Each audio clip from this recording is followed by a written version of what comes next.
ਪਹਿਲਾਂ ਤਾਂ ਮੈਂ ਸਾਡੇ जिले के मीडिया वाले वीर है उन्होंने मैं धन्यवाद करदा। पहले दिन तो ही इस मोर्चे के नाल खड़े है कि पूरा अपना फर्ज निभा रहे हैं, पूरा सहयोग दे रहे हैं। साडी 32 किसान जथेबंदियों की मीटिंग हुई जिस विच कुछ फैसले ले गए, जिवें कि पिछले 5 सालों तो पंजाब सरकार वालों गन्ने के रेट में कोई वाधा नहीं किया गया। पंजाब सरकार खंड मिलों प्रति जिहड़ा हेज ते प्यार जता रही है। साडे गुआढ़ी सूबे दे विच हरियाणा दे विच गन्ने का रेट 350 रुपये प्रति क्विंटल चलदा। पंजाब सरकार पिछले 5 सालों तो इन्हें कोई रेट दे विच वाधा नहीं किया, रेट उत्थे दा उत्थे ही खड़ा है। इस दे रेट में तुरंत पंजाब सरकार वाधा करे। हुण जिहड़ा गन्ने का रेट है वो 310 रुपये चलदा। असीं चाहुंदे हां कि पंजाब का रेट हरियाणा के बराबर किया जाए। एक भी मंग की गई है। सरकारी खंड मिलों का जिहड़ा बकाया है पिछले साल का 350 करोड़ रुपये हाले तक किसानों को देने वाला बाकी पिया है। 250 करोड़ रुपया प्राइवेट मिलों ने हाले किसानों का बकाया देना।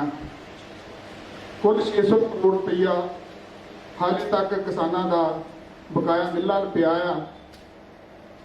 असीं सरकार को अपील करते हैं कि यह बकाया जल्दी तो जल्दी दवाया जाए। संयुक्त मोर्चे वालों फैसला लागू किया गया कि समुचे पंजाब के लोगों को अपील की गई 26 मई को दिल्ली के विच बैठे किसानों को 6 महीने पूरे हो गए और नरेंद्र मोदी की सरकार बने 7 साल पूरे हो गए। 26 मई को 6 महीने पूरे होने हुण 26 मई का दिन जिहड़ा काले दिवस वजों मनाया जाएगा। पंजाब ते पूरे भारत दे विच हर घर दे विच दुकानां, ट्रैक्टर, कारां, बसां, ट्रकां आदि ते काले झंडे लगा के लगाए जाण। पंजाब दे विच दुकानदारां, कारखानादारां ते ट्रांसपोर्टरां नूं अपील है को अपने अदारियां ते वहीकलों के काले झंडे ला के रोस प्रगट करन। इस फैसले में केंद्र सरकार वालों खादां के रेट दे विच भारी वाधा किया गया क्योंकि फसलों का रेट काफ़ी डाउन है। फसलों का रेट उत्थे का उत्थे तकरीबन खड़ा आ ते डीजल के रेट ते पेट्रोल के रेट में भी काफ़ी वाधा किया गया। सारे मोर्चे वालों इसकी निंदा की जाती है। हुण मैं बेनती करूँगा साडे सत्कारयोग किसान आगू सरदार बलवीर सिंह जी राज्यपाल वो इस बारे विचार करेंगे। देखो बड़ा अफसोसनाक पहलू है कि पंजाब ऐसी स्टेट है जिथे सब तो घट गन्ने का पाया 5 साल तो कैप्टन अमरिंदर सिंह की सरकार बनी हो गए। शुगर केन आज तक शुगर केन कंट्रोल बोर्ड बाद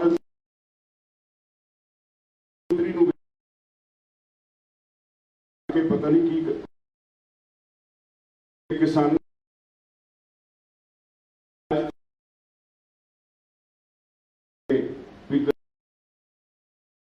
स्टेट में 350 रुपये पाए सानू पैदा होती। तो इस करके मैं समझदा कि ये बहुत वड्डी जानबूझ के की हुई अनगहली है पंजाब सरकार वालों। यदि असीं मीटिंग के बहुत सख्त निंदा की है, भी फैसला किया भी जे सरकार ने हुण भी साल 2021 का जिहड़ा सी गन्ना बेचिया जे उहदे भाव विच वाधा करके पैसे नहीं लाउंदी तां एक मोर्चा असीं पंजाब विच भी खोल देंगे। दूसरी गल एक ये भी है भी केंद्र सरकार ने ਖਾਦਾਂ ਦੇ ਭਾਅ ਵਿੱਚ ਬਹੁਤ ਜ਼ਿਆਦਾ ਵਾਧਾ ਕੀਤਾ ਹੈ। ਡੀਜ਼ਲ ਔਰ ਪੈਟਰੋਲ ਦੇ ਭਾਅ ਰੋਜ਼ ਵਧੀ ਜਾ ਰਹੇ ਨੇ। ਇਸ ਹਿਸਾਬ ਨਾਲ ਖੇਤੀ ਦਾ ਧੰਦਾ ਨਹੀਂ ਚੱਲ ਸਕਣਾ। ਉਹਦੀ ਅਸੀਂ ਬਹੁਤ ਸਖਤ ਸ਼ਬਦਾਂ 'ਚ ਜੰਗਵੀਰ ਹੋਰਾਂ ਨੇ ਜ਼ਿਕਰ ਕੀਤਾ ਹੈ। ਕਿਸਾਨ ਮੋਰਚੇ ਵੱਲੋਂ ਉਹਦਾ ਪ੍ਰੈਸ ਰਿਲੀਜ਼ ਹਾਲੇ ਜਾਰੀ ਕਰਨਾ ਹੈ ਤੇ ਸਾਰੇ ਭਾਰਤ ਆ ਜਾਏਗਾ। ਇਹਨਾਂ ਨੇ ਪੰਜਾਬ ਦੀ ਜਥੇਬੰਦੀ ਵੱਲੋਂ ਪੰਜਾਬ ਦੇ ਲੋਕਾਂ ਨੂੰ ਅਪੀਲ ਕੀਤੀ ਹੈ, ਪਰ ਸੰਯੁਕਤ ਕਿਸਾਨ ਮੋਰਚੇ ਵੱਲੋਂ ਸਾਰੇ ਦੇਸ਼ ਦੀਆਂ ਸਾਰੀਆਂ ਜਥੇਬੰਦੀਆਂ ਨੂੰ, ਸਾਰੇ ਆਮ ਸ਼ਹਿਰੀਆਂ ਨੂੰ, ਸਾਰੇ ਕਿਸਾਨਾਂ ਨੂੰ, ਖਾਸ ਤੌਰ ਤੇ ਮਜ਼ਦੂਰਾਂ ਨੂੰ ਇਹ ਅਪੀਲ ਕੀਤੀ ਹੈ ਵੀ ਉਸ ਦਿਨ ਕਾਲਾ ਦਿਵਸ ਮਨਾਓ। ਆਪਣੇ ਘਰਾਂ ਦੇ ਵੀ ਕਾਲੇ ਝੰਡੇ ਲਾਓ, ਆਪਣੇ ਵਹੀਕਲਸ ਤੇ ਵੀ ਕਾਲੇ ਝੰਡੇ ਲਾਓ ਔਰ ਦਿਨੇ 12 ਵਜੇ ਤੱਕ ਹਰੇਕ ਪਿੰਡ ਜਾਂ ਮਹੱਲਾ ਇਕੱਠਾ ਹੋ ਕੇ ਨਰਿੰਦਰ ਮੋਦੀ ਪ੍ਰਧਾਨ ਮੰਤਰੀ ਦਾ ਪੁਤਲਾ ਵੀ ਫੂਕੇ। ਇਹ ਸਾਰੇ ਦੇਸ਼ ਵਿੱਚ ਹੋਏਗਾ 26 ਮਈ।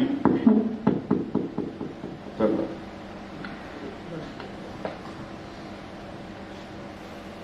ਸੋ ਜਿਸ ਤਰ੍ਹਾਂ ਦੱਸਿਆ ਗਿਆ ਕਿ ਜਿਹੜਾ ਗੰਨੇ ਦਾ ਰੇਟ ਹੈ ਉਹ ਵਾਧਾ ਨਹੀਂ ਕੀਤਾ ਗਿਆ। ਪੰਜਾਬ ਸਰਕਾਰ ਨੂੰ ਅਸੀਂ ਲਗਭਗ ਜਿਹੜਾ ਸੀਜ਼ਨ ਕਰੰਟ ਹੁਣ ਚੱਲ ਕੇ ਹਟਿਆ 2020 ਕੀ, ਉਸ ਤੋਂ ਪਹਿਲੇ ਅਸੀਂ ਲਗਭਗ 30 ਸਤੰਬਰ ਨੂੰ ਆਪਣੇ ਵੱਲੋਂ ਐਪਲੀਕੇਸ਼ਨ ਦੇ ਕੇ ਆਏ ਸਾਂ ਔਰ ਉਸ ਐਪਲੀਕੇਸ਼ਨ ਦੇ ਵਿੱਚ ਅਸੀਂ ਬਕਾਇਦਾ ਮੰਗ ਕਰਕੇ ਆਏ ਸਨ ਕਿ ਗੰਨੇ ਦਾ ਰੇਟ 50 ਰੁਪਏ ਪ੍ਰਤੀ ਕੁਇੰਟਲ ਵਾਧਾ ਕੀਤਾ ਜਾਵੇ। ਸੋ ਉਹਦੇ ਮੁਤਾਬਕ ਕਿਉਂਕਿ ਨਾਲ ਦੀ ਸਟੇਟ ਦੇ ਵਿੱਚ 350 ਰੁਪਏ ਰੇਟ ਹੈ ਹਰਿਆਣਾ ਦੇ ਵਿੱਚ, ਪਰ ਅਸੀਂ 50 ਰੁਪਏ ਦੀ ਡਿਮਾਂਡ ਰੱਖੀ ਸੀ ਔਰ ਮੁੱਖ ਮੰਤਰੀ ਜੀ ਨੇ ਕਿਹਾ ਸੀ ਵੀ ਥੋੜੇ ਦਿਨਾਂ ਦੇ ਵਿੱਚ ਹੀ ਅਸੀਂ ਇਹ ਜਿਹੜਾ ਫੈਸਲਾ ਕਰਕੇ ਰੇਟ ਵਧਾ ਦੇਵਾਂਗੇ, ਪਰ ਪੂਰਾ ਸੀਜ਼ਨ ਚਲਾ ਗਿਆ, ਕੋਈ ਸਰਕਾਰ ਨੇ ਰੇਟ 'ਚ ਵਾਧਾ ਨਹੀਂ ਕੀਤਾ। ਸੋ ਹੁਣ ਸਾਡੀ ਅਪੀਲ ਹੈ ਕਿ ਘੱਟ ਤੋਂ ਘੱਟ ਹਰਿਆਣੇ ਦੇ ਬਰੋਬਰ 350 ਰੁਪਏ ਹਰਿਆਣੇ ਦਾ ਹੈ। ਵੈਸੇ ਤਾਂ ਅਸੀਂ 50 ਦੀ ਮੰਗ ਕੀਤੀ, 360 ਬਣਦੇ ਨੇ। ਸੋ ਸਾਡੇ ਉਹ ਪਾ ਕੇ ਸਾਡਾ ਰੇਟ ਦਾ ਵਾਧਾ ਕੀਤਾ ਜਾਵੇ। ਦੂਜੀ ਗੱਲ ਜਿਹੜੀ ਬਕਾਏ ਦੀ ਹੈ ਉਹ ਕੇਵਲ ਕਰੰਟ ਸੀਜ਼ਨ ਦਾ ਬਕਾਇਆ ਨਹੀਂ, 2019-20 ਸੀਜ਼ਨ ਦਾ ਤੇ ਕਰੰਟ ਸੀਜ਼ਨ ਜਿਹੜਾ ਹੈ 2020-21 ਉਹਦਾ ਬਕਾਇਆ ਹੈ। ਜਿਹਦੇ ਵਿੱਚ ਲਗਭਗ 80 ਕਰੋੜ ਰੁਪਇਆ ਜਿਹੜਾ ਆ ਉਹ ਪਿਛਲੇ ਸੀਜ਼ਨ ਦਾ ਬਕਾਇਆ ਖੜਾ ਹੈ 19-20 ਸੀਜ਼ਨ ਦਾ, ਜਾਨੀ ਕਿ 2 ਸਾਲ ਤੋਂ ਕਿਸਾਨਾਂ ਨੂੰ ਪੈਸੇ ਨਹੀਂ ਮਿਲੇ ਹਲੇ ਤੱਕ ਗੰਨੇ ਦੇ। ਤੋਂ ਵੱਡੀ ਨਲਾਇਕੀ ਹੈ ਸਰਕਾਰਾਂ ਦੀ। ਅਸੀਂ ਬੇਨਤੀ ਕਰਦੇ ਹਾਂ ਸਰਕਾਰ ਨੂੰ ਕਿ ਇਹ ਤੁਰੰਤ ਜਿਹੜਾ ਬਕਾਇਆ ਰਿਲੀਜ਼ ਕਰਾਇਆ ਜਾਵੇ, ਕਿਉਂਕਿ ਲਗਭਗ 1-2 ਬਿੱਲਾਂ ਦੇ ਅੱਗੇ ਤੇ ਧਰਨਾ ਚੱਲ ਹੀ ਰਿਹਾ, ਪਰ ਜੇਕਰ ਸਰਕਾਰ ਨੇ ਤੁਰੰਤ ਐਕਸ਼ਨ ਨਾ ਲਿਆ ਤਾਂ ਫਿਰ ਸਾਰਾ ਹੀ ਪੰਜਾਬ ਦੇ ਵਿੱਚ ਜਿਹੜੇ ਧਰਨੇ ਉਹ ਅਸੀਂ ਲਾਵਾਂਗੇ। ਜਿਵੇਂ ਇੱਥੇ ਚੱਲ ਰਿਹਾ ਸੰਘਰਸ਼ ਅੰਦੋਲਨ ਚੱਲ ਰਿਹਾ, ਪੰਜਾਬ ਵੀ ਅੰਦੋਲਨ ਚਲਾਵਾਂਗੇ। ਸੋ ਇਹ ਸਰਕਾਰ ਨੂੰ ਬਿਲਕੁਲ ਅਗਾਹ ਕਰਦੇ ਹਾਂ ਕਿ ਇਹਦੇ ਤੇ ਕੇਵਲ ਵਿਚਾਰ ਹੀ ਨਹੀਂ, ਇਹ ਤੁਰੰਤ ਜਿਹੜਾ ਹੈ ਵਾਧਾ ਕਰਕੇ ਪਿਛਲੇ ਸੀਜ਼ਨ ਦਾ ਵੀ ਜਿਹੜਾ 2020 ਕੀ ਹੁਣ ਚੱਲ ਕੇ ਹਟਿਆ ਉਹਦੀ ਵੀ ਸਾਨੂੰ ਅਦਾਇਗੀ ਉਹਦੇ ਹਿਸਾਬ ਨਾਲ ਤੁਰੰਤ ਜਿਹੜੀ ਕੀਤੀ ਜਾਵੇ। ਸੋ ਇਹ ਬੇਨਤੀਆਂ ਨੇ। ਧੰਨਵਾਦ। ਸਾਰੇ ਮੀਡੀਆ ਵਾਲੇ ਸਾਥੀਆਂ ਦਾ ਬਹੁਤ ਬਹੁਤ ਧੰਨਵਾਦ ਪਹਿਲਾਂ ਤਾਂ ਜੀ। ਬਾਕੀ ਮੈਂ ਇਸ ਮਾਧਿਅਮ ਦੇ ਰਾਹੀਂ ਪੰਜਾਬ ਵਾਸੀਆਂ ਨੂੰ, ਦੇਸ਼ ਵਾਸੀਆਂ ਨੂੰ ਇਹ ਦੱਸਣਾ ਚਾਹੁੰਦਾ ਹਾਂ ਵੀ ਜਿਹੜਾ ਮੋਰਚਾ ਹੈ ਪੂਰੀ ਚੜ੍ਹਦੀ ਕਲਾ ਦੇ ਵਿੱਚ ਹੈ। ਆਪਾਂ ਹੋਰ ਵੀ ਬਾਕੀ ਜਿਹੜੀ ਸੰਗਤ ਹੈ ਅਜੇ ਘਰਾਂ ਦੇ ਵਿੱਚ ਹੈ ਉਹਨਾਂ ਨੂੰ ਵੀ ਅਪੀਲ ਕਰਦੇ ਹਾਂ। ਆਪਾਂ ਕਣਕ ਦੀ ਵਾਢੀ ਤੋਂ ਵਿਹਲੇ ਹੋ ਚੁੱਕੇ ਹਾਂ। ਜੇ ਦੂਜੀ ਫਸਲ ਜਿਹੜੀ ਸਾਡੀ ਝੋਨੇ ਦੀ ਉਹਦੀ ਲਵਾਈ ਦਾ ਟਾਈਮ ਆ, ਆਪਾਂ ਮੋਰਚੇ ਨੂੰ ਹੋਰ ਕਾਮਯਾਬ ਕਰੀਏ। ਇੱਥੇ ਜਿਹੜੀ ਆਪਣੀ ਸੰਗਤ ਆ ਹੋਰ ਆਪਾਂ ਵੱਧ ਲੈ ਕੇ ਆਈਏ ਤੇ ਮੋਰਚੇ ਦਾ ਪੂਰੇ ਸ਼ਾਨ ਦੇ ਨਾਲ ਇਹਨੂੰ ਆਪਾਂ ਜਿੱਤ ਕੇ ਘਰਾਂ ਨੂੰ ਮੋੜੀਏ। ਸੋ ਮੈਂ ਦੁਬਾਰਾ ਇੱਕ ਵਾਰੀ ਫਿਰ ਅੱਜ ਇੱਥੋਂ ਸੰਯੁਕਤ ਮੋਰਚੇ ਦੀ ਜਿਹੜੀ ਸਾਡੀ ਇਹ ਮੀਡੀਆ ਸੈੱਲ ਆ, IT ਸੈੱਲ ਆ, ਉਹਦੇ ਰਾਹੀਂ ਦੁਬਾਰਾ ਇੱਥੇ ਅੰਦੋਲਨ ਦੇ ਵਿੱਚ ਪਹੁੰਚੀਏ ਤੇ ਕਾਮਯਾਬ ਕਰੀਏ ਇਹਨੂੰ, ਅੰਦੋਲਨ ਨੂੰ ਪੂਰੀ ਤਰ੍ਹਾਂ। ਧੰਨਵਾਦ। ਵਜੀਦਪੁਰ ਸਾਹਿਬ ਜੀ। ਵਾਹਿਗੁਰੂ ਜੀ ਕਾ ਖਾਲਸਾ, ਵਾਹਿਗੁਰੂ ਜੀ ਕੀ ਫਤਿਹ। ਸਾਡੇ ਬਹੁਤ ਹੀ ਸਤਿਕਾਰਯੋਗ ਅੱਜ ਇਸ ਵਿੱਚ ਸਰਦਾਰ ਪ੍ਰਵੀਰ ਸਿੰਘ ਰਾਜੇਵਾਲ ਜੀ, ਜੰਗਵੀਰ ਜੀ ਤੇ ਮਨਜੀਤ ਰਾਏ ਜੀ, ਮੁਕੇਸ਼ ਜੀ ਤੇ ਬ੍ਰਹਮਕੇ ਜੀ, ਅਸੀਂ ਇਹ ਹੋਰ ਜੋ ਮੰਗ ਕਰਦੇ ਆ, ਜਿਸ ਤਰ੍ਹਾਂ ਮਨਜੀਤ ਜੀ ਨੇ ਪਹਿਲਾਂ ਦੱਸਿਆ ਵੀ ਜੋ ਗੰਨੇ ਦਾ ਰੇਟ ਆ ਜੋ ਲਗਾਤਾਰ 5 ਸਾਲਾਂ ਤੋਂ ਨਹੀਂ ਵਧਿਆ, ਉਸ ਨੂੰ ਤੁਰੰਤ ਵਧਾ ਕੇ ਪੰਜਾਬ ਸਰਕਾਰ ਇਹਨੂੰ ਜੋ ਸਾਡੀਆਂ 2 ਸਾਲਾਂ ਦੀਆਂ ਰਹਿੰਦੀਆਂ ਪੇਮੈਂਟਾਂ ਜੋ ਪਹਿਲਾਂ ਰਾਜੇਵਾਲ ਸਾਹਿਬ ਦੱਸ ਚੁੱਕੇ ਆ ਉਸ ਨੂੰ ਤੁਰੰਤ ਰਿਲੀਜ਼ ਕੀਤਾ ਜਾਵੇ। ਨਹੀਂ ਤਾਂ ਜਿਸ ਤਰ੍ਹਾਂ ਦਿੱਲੀ ਦੇ ਬਾਰਡਰਾਂ ਤੇ ਸੰਘਰਸ਼ ਚੱਲਦਾ ਤੇ ਇਸੇ ਤਰ੍ਹਾਂ ਮਜਬੂਰਨ ਸਾਨੂੰ ਪੰਜਾਬ ਦੀਆਂ ਸਾਰੀਆਂ ਮਿੱਲਾਂ ਦੇ ਅੱਗੇ ਧਰਨਾ ਲਾਉਣ ਲਈ ਮਜਬੂਰ ਹੋਣਾ ਪਵੇਗਾ। ਸੋ ਪੰਜਾਬ ਸਰਕਾਰ ਨੂੰ ਜਿੱਥੇ ਬੇਨਤੀ ਆ ਤੇ ਉੱਥੇ ਚੇਤਾਵਨੀ ਵੀ ਕਰਦੇ ਆ ਵੀ ਇਹਨੂੰ ਤੁਰੰਤ ਛੇਤੀ ਤੋਂ ਛੇਤੀ ਕੁਛ ਹੀ ਦਿਨਾਂ ਵਿੱਚ ਇਹ ਗੰਨੇ ਦਾ ਹੱਲ ਕਰਕੇ ਤੁਰੰਤ ਕਿਸਾਨਾਂ ਦੇ ਖਾਤਿਆਂ ਵਿੱਚ ਪੈਸੇ ਪਾਏ ਜਾਣ। ਸੋ ਕਿਸਾਨ ਵੀਰਾਂ ਨੂੰ ਵੀ ਇੱਕ ਅਪੀਲ ਕਰਦੇ ਆ, ਜਿਸ ਤਰ੍ਹਾਂ 10 ਮਈ ਨੂੰ ਔਰ 12 ਮਈ ਨੂੰ ਕਣਕ ਵੱਢ ਕੇ ਕਾਫਲੇ ਵੱਡੇ ਮੋਰਚੇ ਵਿੱਚ ਪਹੁੰਚਦੇ ਆ ਤੇ ਉਹ ਕਿਸਾਨ ਵੀਰਾਂ ਨੂੰ ਪੰਜਾਬ ਨੂੰ ਹਰਿਆਣੇ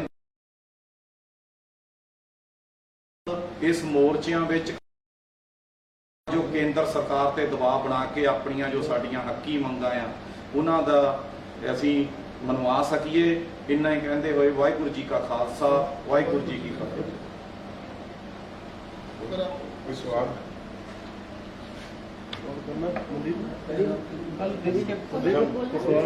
ਮੈਂ ਨਾਮ ਵਾਹਿਗੁਰੂ ਜੀ ਕਾ ਖਾਲਸਾ ਵਾਹਿਗੁਰੂ ਜੀ ਕੀ ਫਤਿਹ। ਸਾਡੇ ਬਹੁਤ ਹੀ ਸਤਿਕਾਰਯੋਗ ਸਰਦਾਰ ਬਲਬੀਰ ਸਿੰਘ ਜੀ ਰਾਜੇਵਾਲ ਸਾਹਿਬ ਤੇ ਸਾਥੀਆਂ ਸਮੇਤ ਅੱਜ ਪ੍ਰੈਸ ਕਾਨਫਰੰਸ ਕਰ ਰਹੇ ਹਾਂ। 29 ਸਤੰਬਰ ਤੋਂ ਪੰਜਾਬ ਦੇ ਮੁੱਖ ਮੰਤਰੀ ਕੈਪਟਨ ਅਮਰਿੰਦਰ ਸਿੰਘ ਨੂੰ ਮੰਗ ਪੱਤਰ ਦਿੱਤਾ ਗਿਆ ਸੀ ਕਿ ਇਸ ਗੰਨੇ ਦੇ ਭਾਅ ਵਿੱਚ ਵਾਧਾ ਕੀਤਾ ਜਾਵੇ, ਪਰ ਅੱਜ ਤੱਕ ਉਹ ਵਾਧਾ ਨਹੀਂ ਕੀਤਾ ਗਿਆ।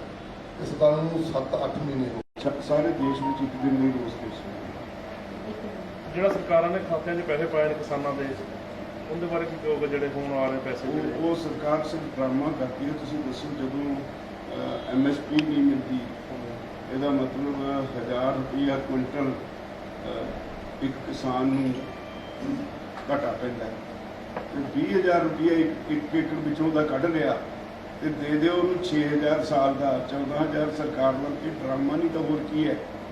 ਔਰ ਇਸੇ ਤਰ੍ਹਾਂ ਹਰ ਰੋਜ਼ ਜਿਹੜੀਆਂ ਇਨਪੁਟਸ ਨੇ ਉਹਨਾਂ ਦੇ ਰੇਟ ਵਧੀ ਜਾ ਰਹੇ ਨੇ।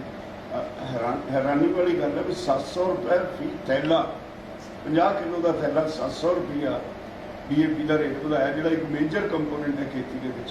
ਤੇ ਬਾਕੀ ਸਾਰੀਆਂ ਖਾਦਾਂ ਦੇ ਰੇਟ ਇਸੇ ਤਰ੍ਹਾਂ ਵਧਾਏ ਨੇ। ਡੀਜ਼ਲ ਪੈਟਰੋਲ ਦੇ ਰੇਟ ਰੋਜ਼ ਵੱਧਦੇ ਨੇ। ਤੁਹਾਨੂੰ ਪਤਾ ਸਿਰਫ ਥੋੜ੍ਹੇ ਦਿਨ ਜਦੋਂ ਬੰਗਾਲ ਦੀ ਚੋਣ ਸੀ ਉਦੋਂ 4 ਦਿਨ ਰਾਹਤ ਰਹੀ, ਚੁੱਪ ਰਹੇ, ਉਹਦੇ ਬਾਅਦ ਫਿਰ ਇੱਕਦਮ ਵਧਾਤੇ। ਔਰ ਬੰਗਾਲ ਦੀ ਚੋਣ ਦੇ ਦੌਰਾਨ ਇਹ ਖਾਦਾਂ ਦੇ ਰੇਟ ਵਧਾਤੇ ਸੀ, ਫਿਰ ਚੋਣਾਂ ਨੂੰ ਮੁੱਖ ਰੱਖ ਕੇ ਥੋੜ੍ਹੇ ਦਿਨ ਲਈ ਉਹ ਰੋਕ ਦਿੱਤਾ ਗਿਆ ਵਾਧਾ, ਤੇ ਹੁਣ ਫਿਰ ਦੁਬਾਰਾ ਵਾਧਾ ਕਰ ਦਿੱਤਾ ਗਿਆ। ਤੇ ਕਿਸ ਤਰ੍ਹਾਂ ਖੇਤੀ ਬਚੇਗੀ, ਇਹ ਤੋਂ ਤੁਸੀਂ ਆਪ ਬੜੀ ਭਾਂਤੀ ਅੰਦਾਜ਼ਾ ਲਾ ਸਕਦੇ ਹੋ। ਉਹ ਸਰਕਾਰਾਂ ਦਾ ਵਤੀਰਾ ਜਿਹੜਾ CACP ਹੈ, ਜਿਹੜਾ ਕਮਿਸ਼ਨ ਹੈ ਭਾਵਾਂ ਦੀ ਸਿਫਾਰਿਸ਼ ਕਰਦਾ, ਉਹਦੇ ਹੱਥ ਬੰਨੇ, ਉਹਦੇ ਪਾਬੰਦੀ ਹੈ ਵੀ ਤੁਸੀਂ ਇਸ ਹਿਸਾਬ ਨਾਲ ਭਾਅ ਦੀ ਸਿਫਾਰਿਸ਼ ਕਰਨੀ ਹੈ ਜਿਸ ਤਰ੍ਹਾਂ ਜਿਹਦਾ ਇੰਪੋਰਟ ਐਕਸਪੋਰਟ ਤੇ ਕੋਈ ਮਾੜਾ ਅਸਰ ਨਾ ਪਵੇ, ਕਾਸਟ ਆਫ ਲਿਵਿੰਗ ਤੇ ਮਾੜਾ ਅਸਰ ਨਾ ਪਵੇ, ਇੰਡਸਟਰੀਅਲ ਕਾਸਟ ਸਟਰਕਚਰ ਤੇ ਮਾੜਾ ਅਸਰ ਨਾ ਪਵੇ, ਸਰਕਾਰ ਦੇ ਖਜ਼ਾਨੇ ਤੇ ਮਾੜਾ ਅਸਰ ਨਾ ਪਵੇ। ਇਹ ਸਾਰੀਆਂ ਗੱਲਾਂ ਜਿਹੜੀਆਂ ਸਰਕਾਰ ਦੀਆਂ ਜ਼ਿੰਮੇਵਾਰੀਆਂ ਨੇ, ਉਹ ਕਿਸਾਨ ਤੇ ਪਾ ਕੇ ਉਹਦਾ ਸਹੀ ਕਾਸਟ ਕੈਲਕੂਲੇਸ਼ਨਸ ਨਾ ਕਰਨਾ ਔਰ ਭਾਅ ਘੱਟ ਦੇਣਾ। ਮੈਨੂੰ ਪਤਾ ਲੱਗਿਆ ਪਿਛਲੇ ਦਿਨੀ ਪੰਜਾਬ ਸਰਕਾਰ ਨੇ ਝੋਨੇ ਦੀ ਕਾਸਟ ਜਿਹੜੀ ਕੱਢੀ ਉਹ 250 ਰੁਪਏ ਕੁਇੰਟਲ ਕੱਢੀ, ਤੇ ਜਿਹੜੀ CACP ਨੇ ਸਿਫਾਰਿਸ਼ ਕੀਤੀ ਹੈ ਭਾਅ ਦੀ ਉਹ 1960 ਹੈ। ਇਹ ਹਾਲੇ ਬਿਜਾਈ ਤੋਂ ਪਹਿਲਾਂ ਦੀ ਸਿਫਾਰਿਸ਼ ਹੈ। ਇੱਕ ਤਾਂ ਪੈਮਾਨਾ ਬਦਲ ਗਿਆ, 2 ਵਾਰ ਭਾਅ ਅਨਾਉਂਸ ਹੁੰਦਾ ਸੀ। ਇੱਕ ਬਿਜਾਈ ਤੋਂ ਪਹਿਲਾਂ ਉਹਦਾ ਮਕਸਦ ਸੀ ਕਿ ਜੇ ਤੁਹਾਨੂੰ ਇਹ ਭਾਅ ਪੁੱਗਦਾ ਤਾਂ ਫਸਲ ਬੀਜੋ, ਨਹੀਂ ਪੁੱਗਦਾ ਨਹੀਂ ਹੋਰ ਬੀਜੋ। ਇੱਕ ਤਾਂ ਬਿਜਾਈ ਤੋਂ ਪਹਿਲਾਂ। ਦੁਬਾਰਾ ਜਿਹੜੀ ਕਾਸਟ ਵੱਧ ਆਈ ਜਾਂਦੀ ਹੈ ਉਹਨੂੰ ਧਿਆਨ 'ਚ ਰੱਖ ਕੇ ਵਾਢੀ ਤੋਂ ਪਹਿਲਾਂ ਹੁੰਦਾ ਸੀ, ਹੁਣ ਜਿਹੜੀ ਬਿਜਾਈ ਤੋਂ ਪਹਿਲਾਂ ਅਨਾਉਂਸ ਕਰਤੀ, ਵਾਢੀ ਤੱਕ ਹੁਣ ਖਾਦਾਂ ਦੇ ਰੇਟ ਵੱਧ ਗਏ, ਡੀਜ਼ਲ ਦੇ ਰੇਟ ਵੱਧ ਜਾਣਾ। ਇਹ ਕਿਸੇ ਖਾਤੇ 'ਚ ਨਹੀਂ ਗਿਣੇ ਜਾਣੇ, ਇਹ ਫਿਰ ਵਿੱਚ ਵਿਚਾਲੇ ਰਹਿ ਗਏ। ਤਾਂ ਪਿਛਲੇ ਸਾਲ ਦੀ ਕਾਸਟ ਕੈਲਕੂਲੇਸ਼ਨ ਤੇ ਬੇਸਡ ਅਗਲੇ ਸਾਲ ਦਾ ਭਾਅ ਦਿੱਤਾ, ਉਹਦੇ ਅਗਲੇ ਸਾਲ ਦਾ ਇਸ ਸਾਲ ਦੀ ਕਾਸਟ ਕੈਲਕੂਲੇਸ਼ਨ ਤੇ ਬੇਸਡ ਹੋਏਗਾ। ਜਿਹੜਾ ਇੱਕ ਸਾਲ ਵਿਚਾਲੇ ਗੈਪ ਇਨਪੁਟਸ ਦੀ ਕਾਸਟ ਵਧੀ ਚਲੀ ਗਈ, ਉਹ ਕਿਸੇ ਖਾਤੇ 'ਚ ਨਹੀਂ ਲਿਆ ਜਾਂਦਾ। ਇਹੋ ਵਜ੍ਹਾ ਹੈ कि आज इतने तक किसान खुदकुशी का है।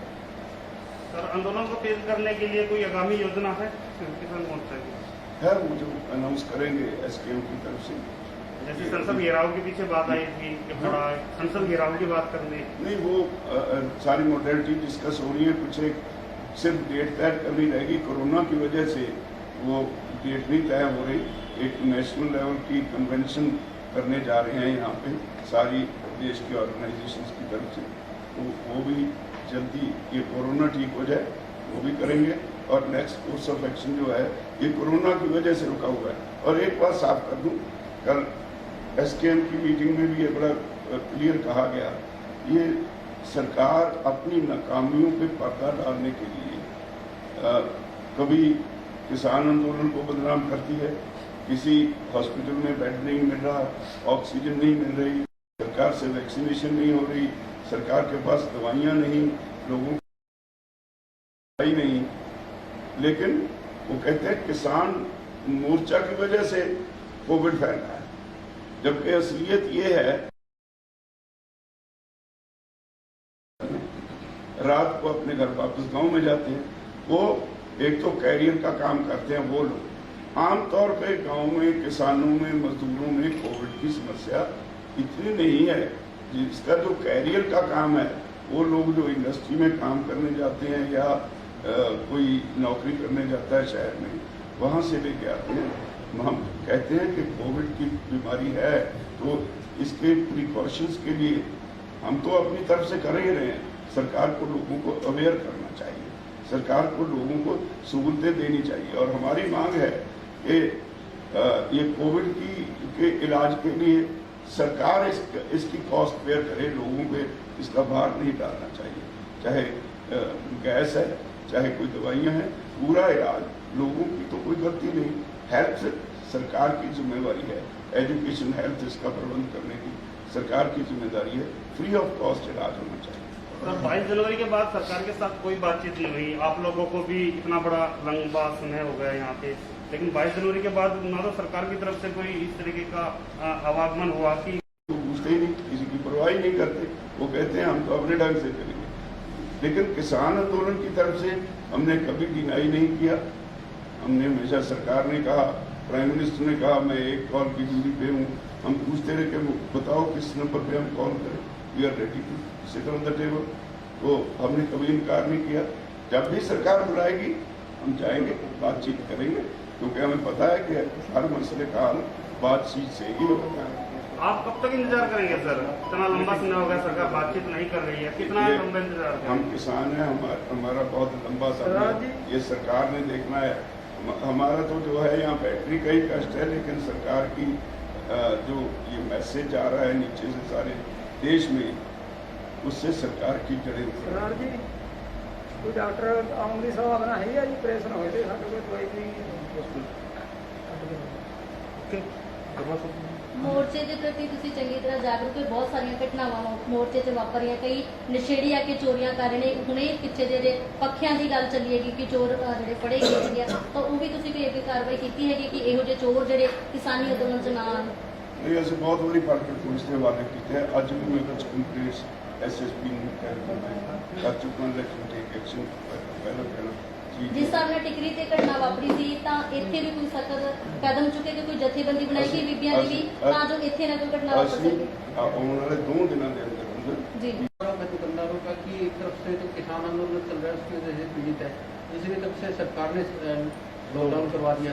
तो उन दुकानदारों के जैसे कि किराए की भी दुकानें हैं, जिनको किराया भी देना है, बिजली बिल भी देना है, तो वो दोहरी मार खा रहे हैं। कहीं ना कहीं इसमें किस तरीके का नजरिए? देखिए, किसान आंदोलन बड़ा स्पष्ट है इस बात पे। लॉकडाउन इस समस्या का हल नहीं है।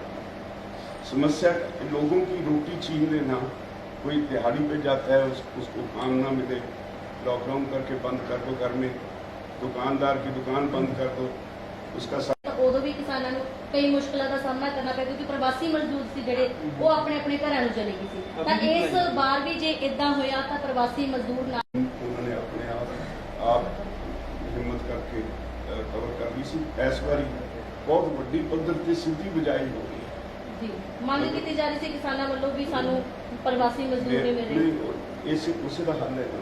पिछली बारी इतने नवा तजर्बा हो गया, जी मैनुअली ट्रांसप्लांटेशन होती सी बैठी की, हूँ लोगों ने यूनिवर्सिटी ने साइंटिस्ट ने यह नवा तरीका लिया भी वो पानी बचता है।